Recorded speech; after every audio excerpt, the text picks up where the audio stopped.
नमस्कार साथियों, स्वागत है आपका हमारे इस दिव्य आध्यात्मिक सफर में। आज हम लेकर आए हैं भगवान शिव की एक ऐसी कथा जो बहुत कम लोग जानते हैं। एक ऐसी कथा जिसमें छिपा है भक्ति, समर्पण और मोक्ष का रहस्य। कहते हैं सृष्टि में ऐसा कुछ भी नहीं जो भोलेनाथ ना जानते हों, और ऐसा कोई भी नहीं जिसका दुख वे ना सुनते हों। तो आइए अपना मन शांत कीजिए, त्रिकालदर्शी महादेव का स्मरण कीजिए और डुबकी लगाइए इस अनसुनी शिव कथा में। भक्तों, बहुत समय पहले हिमालय की गोद में एक छोटा सा गांव था। घना जंगल, बर्फ से ढकी चोटियां और उसके बीच रहता एक गरीब ब्राह्मण परिवार। उसके घर में एक ही बच्ची थी और उसका नाम था नंदा। नंदा छोटी थी जब उसकी माँ चल बसी थी। कुछ वर्षों बाद पिता भी संसार से विदा हो गए। गांव वाले सहानुभूति तो जताते, पर कोई उसे अपनाने को तैयार नहीं था। नंदा अकेली, निराश, भूखी प्यासी, बस एक ही सहारा, और वो थे भोले बाबा। वो हर रात पहाड़ की तरफ देख प्रार्थना करती, हे शिव शंकर, मेरी रक्षा करना। बरसात की रात थी, जंगल में बिजली चमक रही थी। नंदा भूखी और थकी एक पेड़ के नीचे बैठ रोने लगी। आंसू बहते बहते वो बेहोश हो गई। उसी रात अचानक आकाश में एक दिव्य प्रकाश फैला। भयावह जंगल में सन्नाटा सा छा गया और प्रकाश के केंद्र से प्रकट हुए महादेव। उनकी जटाओं में गंगा, कंठ में नील, त्रिनेत्र वाला स्वरूप, किंतु नेत्र अत्यंत कोमल। शिव ने नंदा के सिर पर हाथ रखा। बेटी, डरो मत, मैं आ गया हूँ। नंदा की आंखें खुली। उसने अपने सामने दैदीप्यमान स्वरूप देखा। वो कांपते स्वर में बोली, क्या आप सच में भोले बाबा हैं? शिव मुस्कुराए, हाँ, मैं ही हूँ। तुमने इतने वर्षों तक मुझे स्मरण किया, मैं कैसे ना आता। शिव ने त्रिनेत्र की ज्योति से नंदा को ऊर्जा दी। भूख प्यास समाप्त हो गई, शरीर हल्का, मन शांत, और शिव बोले, आज से तुम अकेली नहीं हो, मैं तुम्हारे साथ हूँ। तुम्हारे घर, तुम्हारे पिता, तुम्हारा सब कुछ मैं ही हूँ।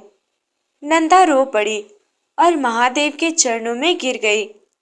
शिव ने कहा, बेटी, तुम संसार में भटको मत, काशी जाओ, वहां तुम्हें सच्चा परिवार मिलेगा, सुख भी मिलेगा।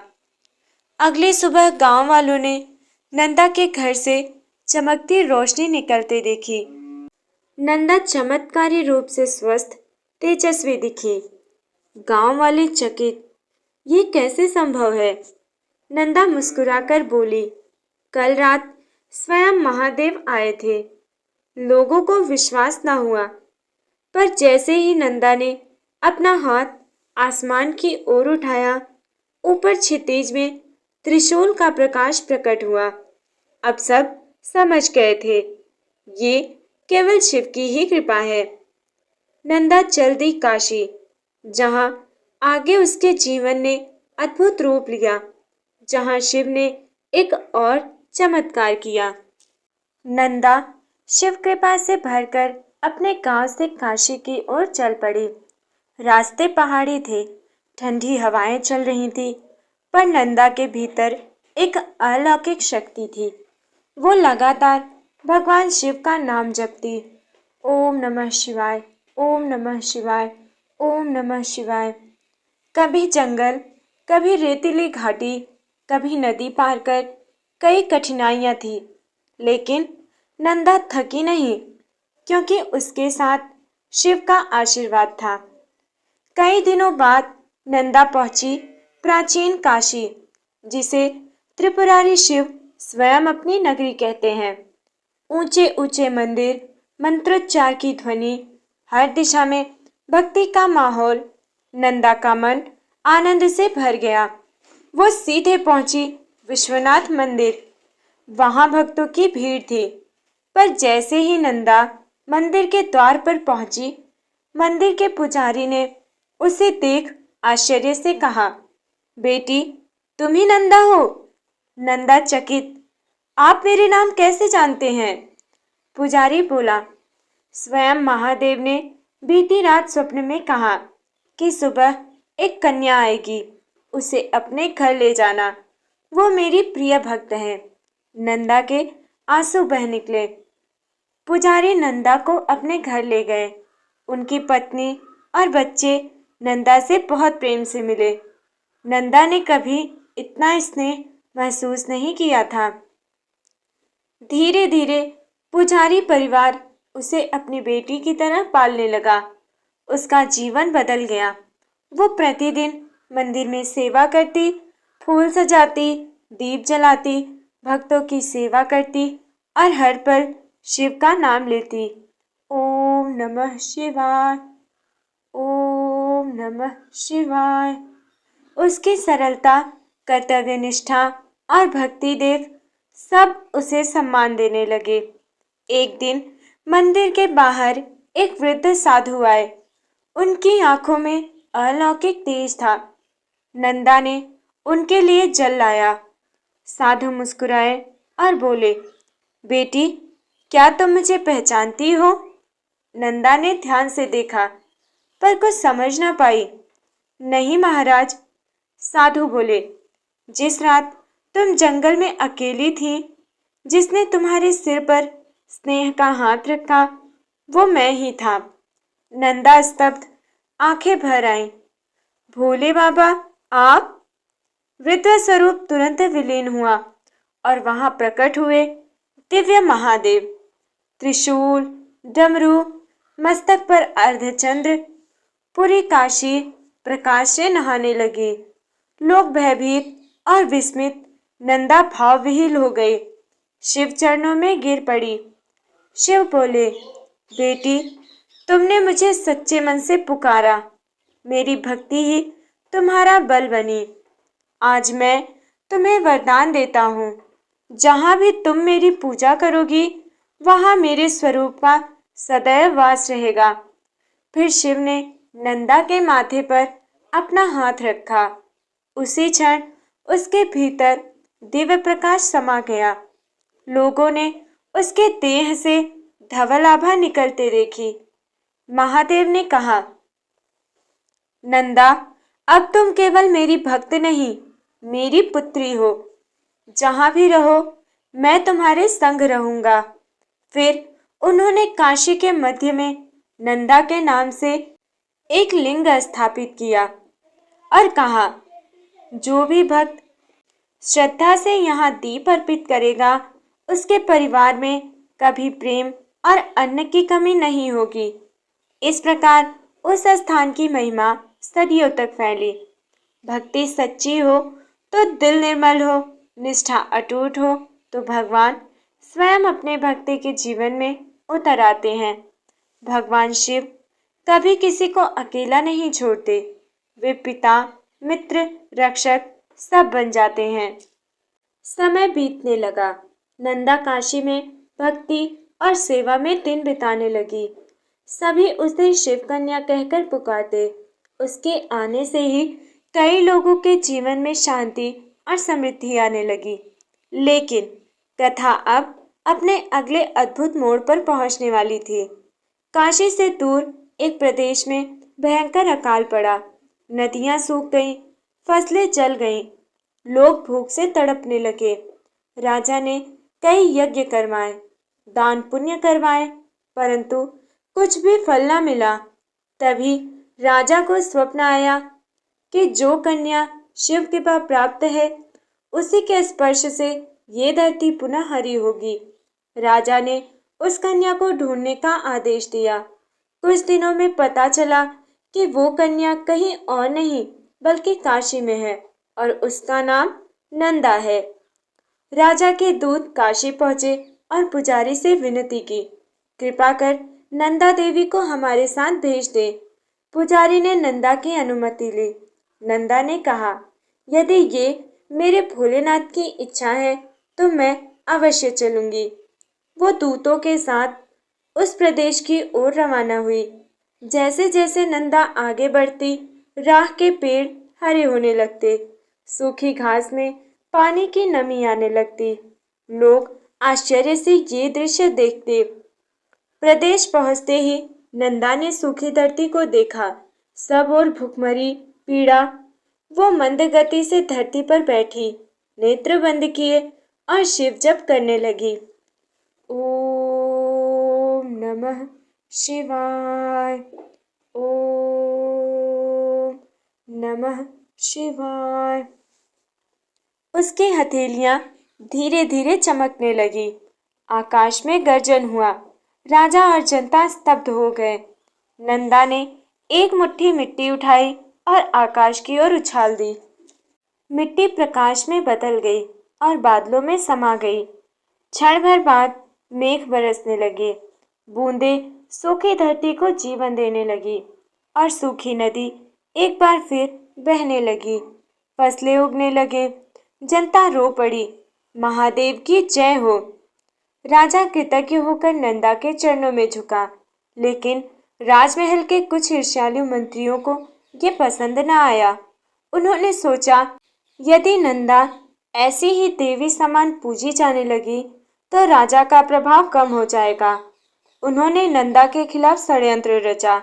रात में उन्होंने नंदा को महल में बुलाया और बोले, हम आपके लिए विशेष पूजा का आयोजन कर रहे हैं, आप अवश्य पधारें। नंदा निर्दोष थी। वो चली गई। वहां उन्होंने एक अंधेरे कक्ष में नंदा को बंद कर जंजीरों से बांध दिया। वे सोचने लगे, जब ये भोर तक जीवित नहीं रहेगी तो इसका चमत्कार यहीं समाप्त हो जाएगा। अंधेरे कक्ष में नंदा आंखें बंद कर शिव का नाम जपने लगी। हे भोलेनाथ, मैं असहाय हूँ, पर मुझे विश्वास है कि आप मेरे साथ हैं। जंजीरें उसके हाथ पैर में खिसक कर घाव कर रही थी, पर नंदा के मन में एक ही मंत्र था, ओम नमः शिवाय। अचानक कक्ष में एक दिव्य प्रकाश फैला।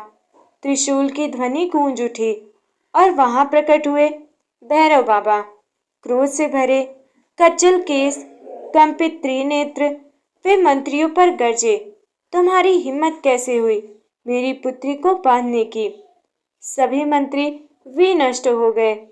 भैरव ने नंदा को जंजीरों से मुक्त किया। आओ बेटी, अब घर चलो। नंदा श्रद्धा से उनके चरणों में गिर पड़ी। भैरव स्वयं नंदा को काशी लेकर पहुंचे। वहां शिव और पार्वती दिव्य रूप में प्रकट हुए। उन्होंने नंदा को गले लगाया। तुमने भक्ति और धैर्य से अपने आप को सिद्ध किया है, अब तुम हमारी कृपा स्वरूप हो। पार्वती ने नंदा को आशीर्वाद दिया। जहां भी तुम्हारा नाम लिया जाएगा, वहां स्त्रियों को सुख समृद्धि मिलेगी। धीरे धीरे समय बीतने लगा। नंदा अब जीवन के अंतिम पड़ाव पर पहुंच चुकी थी, लेकिन उनके चेहरे पर कोई भय नहीं, बस एक दिव्य शांति थी। एक दिन ब्रह्म मुहूर्त में उन्होंने शिवलिंग के सामने दीप जलाया, गंगा जल चढ़ाया और बोली, हे भोलेनाथ, आपने मेरे जीवन धर्म, त्याग और प्रेम से भर दिया। अब मेरी एक अंतिम प्रार्थना सुन लीजिए। वो बोली, प्रभु, मेरे जैसा हर साधारण मनुष्य आपके चरणों में स्थान पा सके। भले उसके पास ना धन हो ना वैभव, बस हृदय में सच्ची भक्ति हो। शिव प्रकट हुए। उनके त्रिनेत्र से करुणा झर रही थी। नंदे, तुम्हारा प्रेम पवित्र है। मैं वर देता हूँ, जो भी सच्चे मन से साधारण वस्तुओं से मेरा जलाभिषेक करेगा, मैं उसकी रक्षा अपने संतानों की तरह करूँगा। नंदा ने मुस्कुराते हुए प्रभु के चरण छू लिए और उनके शरीर से दिव्य प्रकाश निकलकर शिवलिंग में समा गया। नंदा शिव माया में विलीन हो गई। ये था नंदा का अंतिम वरदान, जो आज भी भक्तों को अनंत सुख और शांति देता है। भक्तों, लेकिन कहानी यहीं समाप्त नहीं होती। नंदा का अंतिम सफर अभी बाकी है। कहते हैं, मृत्यु अंत नहीं, आत्मा की यात्रा की शुरुआत है। नंदा की आत्मा शिव की कृपा से प्रकाश पथ पर चल पड़ी। आगे क्या? पहले हर दिशा तेजस्वी थी, मानो स्वयं प्रकाश में जीवन था। वे कैलाश की ओर बढ़ रहे थे, जहाँ हिमकण भी मंत्रोच्चार करते हैं, जहाँ नदियाँ ओम नमः शिवाय गाती हैं। एक मार्ग पर नंदी उसका स्वागत करता है। नमः शिवाय नंदा, स्वर्णिम यात्रा में आपका स्वागत है।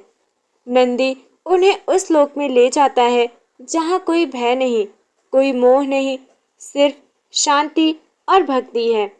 हिमालय की चोटी पर एक दिव्य चमक, वहीं शिव बैठे थे, गंभीर, शांत पर प्रेम से भरे हुए। नंदा उनके सामने खड़ी भक्त की तरह नहीं, संतान की तरह। शिव बोले, तुम अब मुक्त हो, आज से तुम्हारा नाम अमर हो गया। जहाँ भी सच्चा श्रद्धालु मुझे स्मरण करेगा, वहाँ तुम्हारी भी कृपा होगी। नंदा शिवलोक में स्थिर हो गई, शिव शरण के शाश्वत आनंद में। अब इस कथा का सार समझना हमारे लिए आवश्यक है। भक्तों, ये कथा हमें 3 चीजें सिखाती हैं। पहला, सच्ची भक्ति में साधन नहीं, भाव होना चाहिए। नंदा ने कभी सोना चांदी भव्य वस्तुएं प्रभु को नहीं चढ़ाई, फिर भी उनकी भक्ति सर्वोत्तम थी।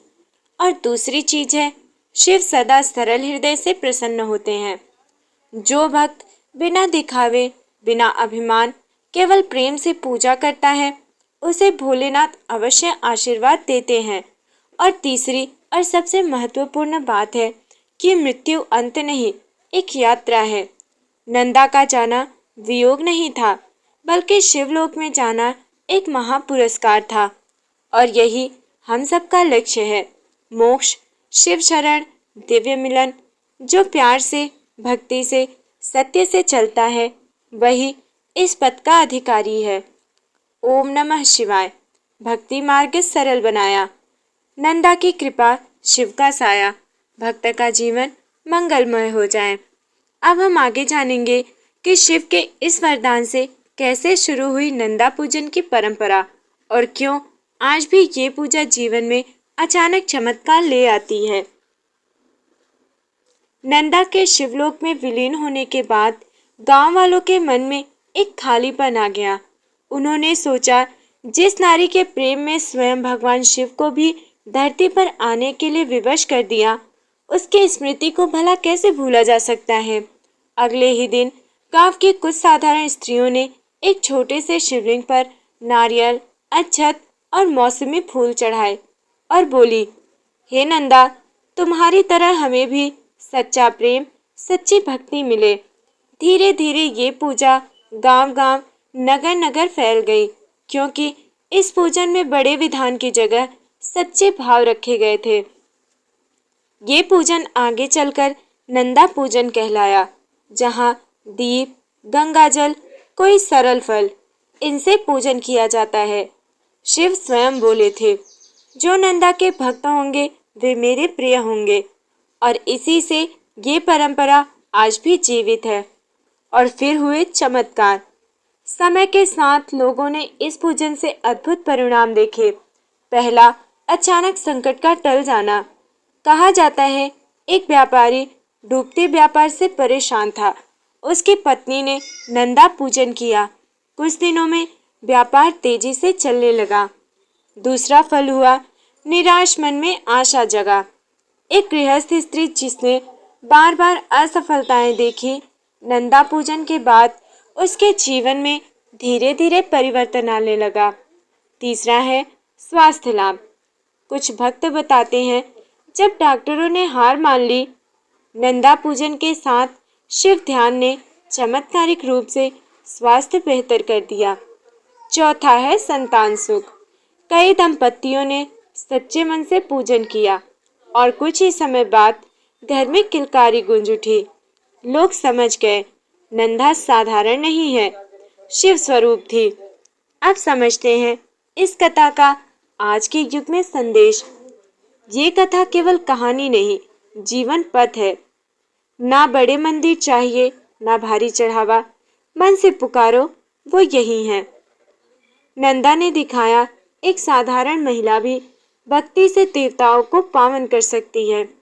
भक्तों, नंदा के जीवन में कठिनाइयां थी, पर भक्ति ने उन्हें अमरत्व दे दिया। शिव कहते हैं, जो सच्चा है वो मृत्यु के बाद भी शिवलोक पाता है। अब इस कथा को भावपूर्ण समापन देते हैं। नंदा एक साधारण स्त्री, पर भक्ति में असाधारण थी। उसका जीवन दिखाता है कि प्रेम से बढ़कर कोई उपासना नहीं। उसकी साधारण अर्पणा आज लाखों घरों में रोज जलते दियों की तरह आशा बन गई है। और शिव का दिया वचन आज भी सत्य है कि जहाँ भाव है वहाँ शिव है। नंदा आज भी हर घर में प्रवेश करती है, हर उस आंगन में जहाँ दीप जलता है और मन सच्चाई से झुकता है। ओम नमः शिवाय। नंदे भक्ते नमो नमः। भक्ति दे, शांति दे, जीवन में शिव अनुग्रह दे। अगर ये कथा आपको रुचिकर लगी तो जरूर साझा करें, ताकि नंदा कृपा हर हृदय में प्रकाश भर दे। शिव आपको सदैव आशीर्वाद दे। ओम नमः शिवाय। हर हर महादेव।